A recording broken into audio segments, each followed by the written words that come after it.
Hey guys, welcome back to my channel. How's it going? I hope you're well. Welcome if you're new. I'm going to get started on this life purpose reading of the week, which is Theresa Tam. So if you want to know more about Theresa Tam's life purpose, keep on watching.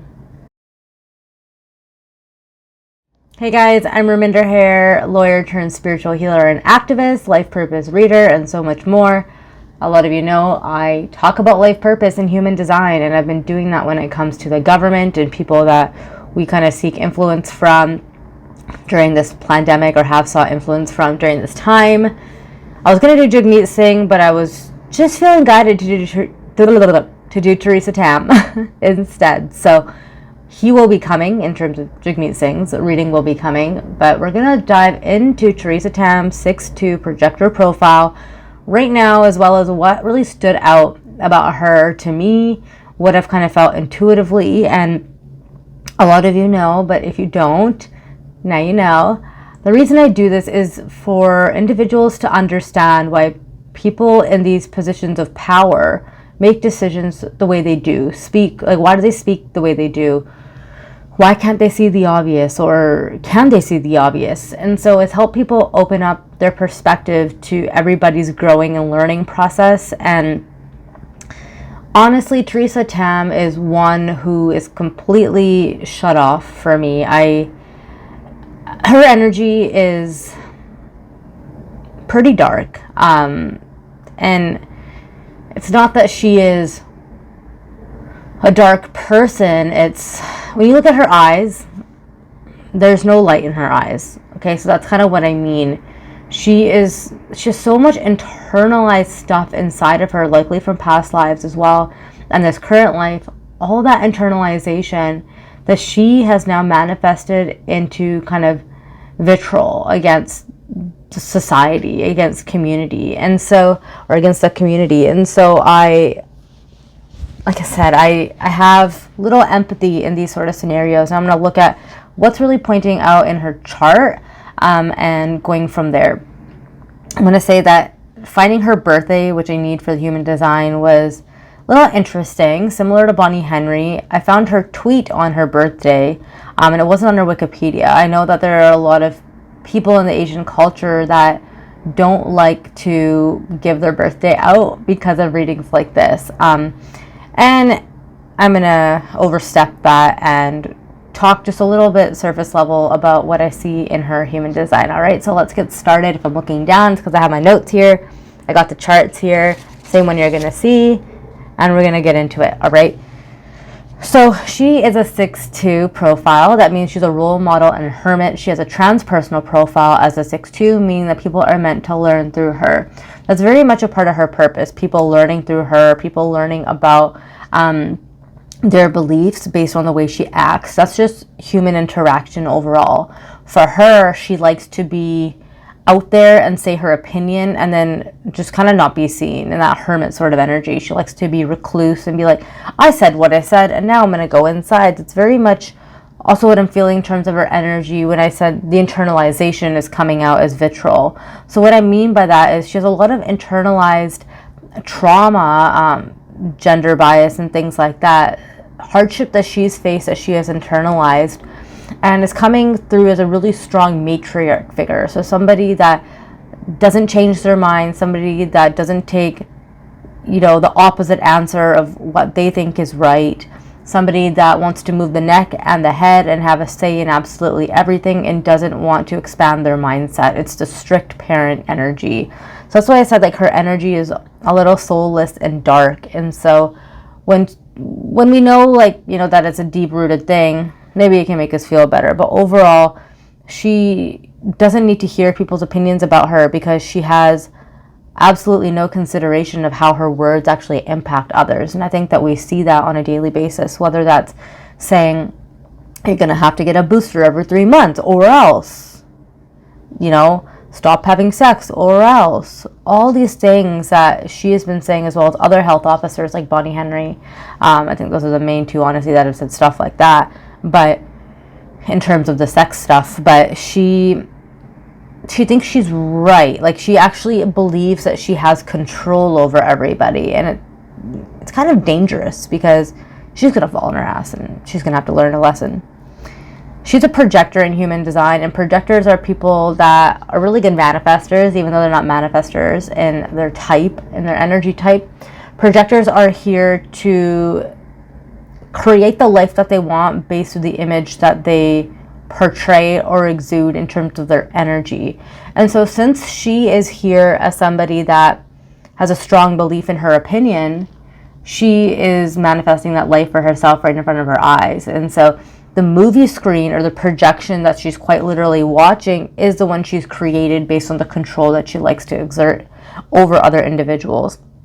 Not cool, not cool. In terms of her purpose is a left angle cross of defiance. And so when it comes to this, it's about stepping out of kind of the comfort zone to stir the pot, right?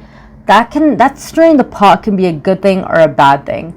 Her success in defying, let's say, the public, or defying common or majority opinion, her success in that is based on whether she's able to adapt her view with the interactions of others. So, or how are others interacting with her? Does that actually change her mindset at all? And like I just said, it doesn't, because she has a very rigid mindset. So even though she's living in purpose in a way of defying the norm, or defying a large population of us that don't believe that the rules and regulations that were put in place were sound or ethical or moral, she, because she has that hermity energy, doesn't really even care. She's going to say what she wants and retreat. And so for her, it's like, she believes that she's going to prevail. She believes that she's going to prevail.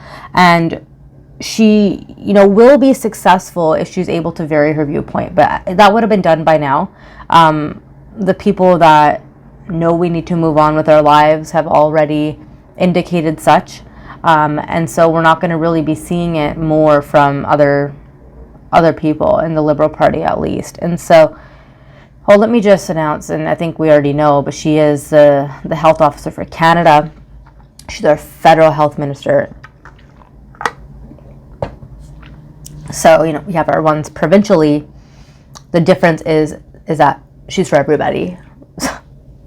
So it's saying, like, versus having a premier, this is a prime minister of that, okay? And so if there's any confusion there. She has a triple split in her profile, in her definition, which means that her upper, middle, and lower bodies are not connected. And when you have a split like that, you have to be conscious of your processing, as well as ensuring that everything's in alignment. So am I thinking correctly? Am I feeling correctly? Am I doing everything to make sure that it happens, right? Like, am I grounded? And for her, she's able to live up in her head a lot. If we can see, she has a defined crown center as well as a defined Anya. At the Anya is the third eye, the crown is the head. And that definition means that she has strong beliefs. She has strong value in her own way about what she sees, what she wants, what she believes. And so for her to have that sort of a strong mindset, I mean, it would take her really tuning into her heart to, like, she can't even tune into her instinct, to be honest. It means that she really needs to tune into her heart to even supersede any sort of resistance there. She would also need to work through a lot of her own inner child trauma that she went through in order to be more empathetic towards others. For her, the internalization is also showing up as, like, there's a gender part, but also, like, and let me just explain, what I mean by that. I'm kind of assuming people understand. So, when people are sexist, or if you're Asian, you may know this kind of, like, it's common over all Asian sort of cultures, like South Asian, East Asian, Pan Asian, all that, China Asian. So, okay, more back then than now, let's just say. When she was growing up, the majority view, and sometimes often still is in Asian homes, is the male is superior. The male is the man of the house. Having a girl is bad, right? And so she would have this programming growing up, like, I'm unworthy, I'm less valuable because essentially I don't have a dick, okay? Things like that. we also know, or maybe you don't, that the mom is a strong like role in the home, in Asian homes as well. And so it's not that that role wasn't there. There's just a lot of intergenerational stuff that's been holding her back based on what she was able to actually do. And so since she saw growing up that everything was this sort of way, or her mom may have been rigid, I don't really know much about the family, it's about her picking up on that energy and now doing that in the public, okay? So she would have to be able to work through all those traumas in order to have any empathy, and she's not going to do that. She's in her late 50s. If she was going to do that, she would have done it during her Saturn return in her late 20s, early 30s, or she would have done it at the beginning of her Chiron return, which she already went through at the beginning of her 50s, okay? So it's just not happening. It's just unfortunate that she's not going to grow and she's not going to learn through this. The difference between Trudeau and Freeland is that they're going through their returns kind of right now. And so they're going through this evolution of their energy while going through the shift, where she went through the shift before this current environment that we're in, if that makes sense. And so she wasn't energetically impacted or malleable like they are. And so we're going to see what ends up happening with them in the next year, or by the springtime is what I was kind of predicting, where they may start to open up a little bit more and not necessarily take accountability, but change their tone. Freeland and Trudeau, I mean. So let's look a little bit at her activations and what is really standing out in her chart for me. 63 to 4 are her gates for solving problems, right? For her, because she has a rigid mindset, her mind is based on science. I'm a doctor. That's what it is. We already know Big Pharma is highly infiltrated within institutions and within schools. Holistic practice, or even thinking about other ways of mitigation and prevention, is not something that is necessarily taught, and at that time just was not, given what control, supremacy, and patriarchy had over the system as a whole. We're seeing that shift now with the doctors that are, starting to reach their first decade of practice, lawyers as well that are starting to reach their first decade of practice that want to do things differently. I've seen a lot of clinics that are doing things differently. I've seen a lot of firms now that are doing things differently. And so there's an expansion happening there. For her, like I said, because that kind of programming is so deeply ingrained, she can't actually, she doesn't want to put her mind to different opinions because she doesn't know if there's proof. She doesn't have proof of consciousness. She doesn't have proof of spirituality. She doesn't think that you can actually have a high vibration and avoid illness. That's quantum healing. She doesn't believe in any of that because she's never read it in a book. But that's the history propaganda, right? That's the Big Pharma propaganda. So you have to just think about these people that are invested in these schools are giving you what and the professors are giving what they want to be, like what they would wish is incorporated. So it's a lot bigger than, I read it in a textbook at school. It's who provided these textbooks, who paid for them, who's connected.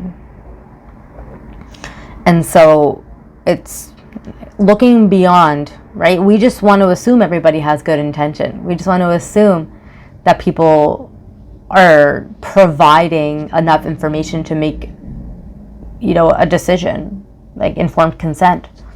And so it depends on where you are, but just a caveat for when we try to kind of look at who's providing us what and why. A large part of her purpose is actually being receptive. As I said, her success is based on her receptivity to others' opinions and then adjusting her defiance that way. But she doesn't do that. She's also in an echo chamber with a lot of the liberals right now, and so she's getting the validation and reassurance that she needs from them saying, yeah, Dr. Tam, you're doing a good job. Yeah, Dr. Tam, I agree with you. Yeah, Dr. Tam, we're not unreasonable. And so for her, it's like, even though all these other people are hating on me, when I'm at a hermit mode, I'm only really talking to these people that are on my team, right? I'm not talking to anybody else, and they're telling me I'm right, so I can go back because I got my validation. So just looking at it from that sort of objective view. 19 to 49, she has like, okay, she actually has a strong ability to transform. She has a strong ability to actually manifest a life with more intimacy. But as I said, because she's so disconnected in her heart space and in her like womb space, she's not there to collaborate with that sort of energy. And so that activation is not being used. Perhaps in a decade or two, late 70s, after she's retired and at home, she starts to open up her heart more. She starts to watch back at what she said and things like that, and then is like, oh shit, like I need to do something about it. We're not seeing that completely right now, because she masks her requirement for intimacy by putting on this facade and mask of someone that's very cruel and cold. Okay.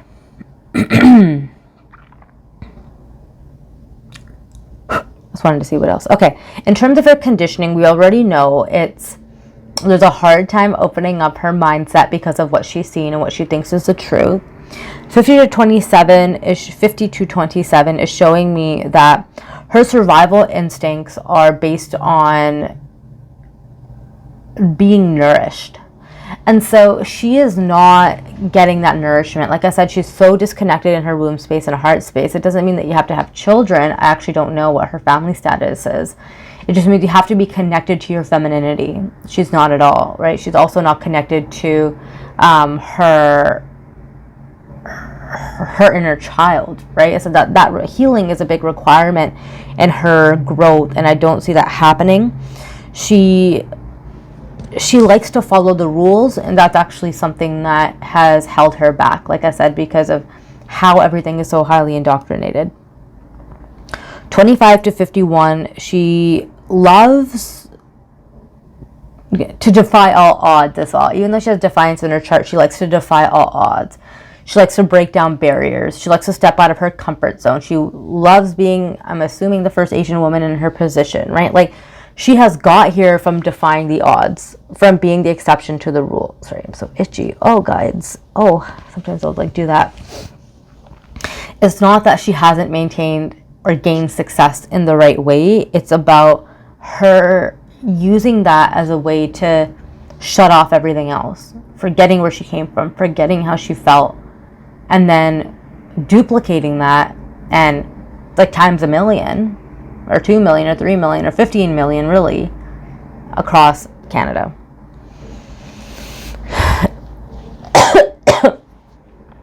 So what I had written down here was she has this internalized rigidity in her chart. And 3 to 60 is the last one, is she is not accepting of others, and so it's hard for her to make the change.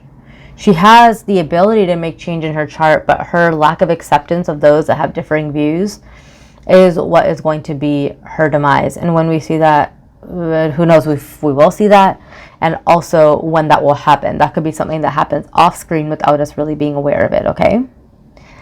A couple of other things I want to talk about are in her birth chart, so let's look at that next. She is Sun sign Taurus, her birthday is May 9th, Moon Leo, and Rising Aries. That is like a disaster. That's sabotage central. Okay, that's what I call that. Sabotage central. When you have an earth element and you have a fire element, and especially these ones together, it's like, whoa. The thing is she likes to, as a Taurus, likes to have the 3D proof, okay? Taurus is an earth element, so you can see that we see earth, right? It's not so much air or things like that. Air is a, you know, an element that we don't see. The wind, we don't see. And so for her, we can really understand that her makeup is, like the Taurus is a bull. So she has that bullheaded energy, very stubborn energy when it comes to understanding what the impact of energy is or spirituality. Like for her, it's like the 3D earth is what it is. We've been provided this. Okay, everything has been in this way. Well, really, everything is energy and everything is formed. Everything is perspective and manifested. And so, yeah, we see it in the 3D, but even our intention, even our goals are things we once manifested in the energy, and we made it happen based on our tools and our hands and our opportunity. right? People, like some people like her think spirituality is so hokey. It's like, doesn't make sense. We are literally all spiritual beings, whether or not we've tapped into that or not. Her moon Leo, moon is a lot of our emotions in our internal world. So for her, she has a sense of confidence in herself where she doesn't like to actually express her emotions. She's like, yeah, I'm good. Everything's chill. Like, I'm confident. Like, I don't have any negative emotion, or I'm not sad. And so for her, it's, she feels, I was going to say demasculated. She feels that she is taking a couple of steps back or notches down when she wants to be more emotional, or even considers it. Like, she thinks it's a failure to be emotional. I think that says a lot. The rising is Aries. Rising is how the world sees us, which is exactly how we see her. She's doing a great job in being that leader, authority figure, whether or not we agree with her or not. She is there giving the harsh truths, and this is what we're going to do, and I'm going to dictate this, and these are the rules. And so she's doing a great job in that aspect of life, and the way that people see her, though people do see her as a hot mess. The Aries hot mess, okay? We all know one. And so right now, she, like I said, she didn't learn her karma when she was going through those opportunities in her chart. Her Saturn's in Pisces, and so she would have had to consciously chosen to take off her illusion. I mean, Pisces is a sign of illusion. It involves illusion and like the rose-colored glasses and like super like bubbly. Like, okay, I'm like right here bubbling on the surface, but I don't want to see what's underneath. Right? The vulnerability, ironically, given that Pisces is an emotionally based sign. So for her to actually make the change in her own energy, she would have had to consciously chosen to take off the glasses and be like, I'm going to take these off and look at life a different way, right? She has chosen to keep them on and do her thing. She has her Mercury in Aries, and so ego and confrontation is something that comes up in the way that she communicates. So we know. So it's like, is she being dismissive? Is she being rude or insensitive? And what does that look like? And so, it's helpful to understand that a lot of her placements are congruent with the way in which she acts. It's more that she refuses to look at her life outside of what she's created that is holding back her success, or the respect that she's getting from the public. Okay, so I hope that this helped. Let me know what you think below. Let me know who else you would like. We got Jagmeet Singh coming, we got Anthony Fauci coming, we got Bill Gates coming. Who else do you want to see? Let me know. I'd appreciate if you like, comment, subscribe. Help me get to the point of 1,000 so I can start monetizing and making more of these videos and really focusing on it. But I'll be here regardless of that. So I hope you take care. Sending you all the love. Bye.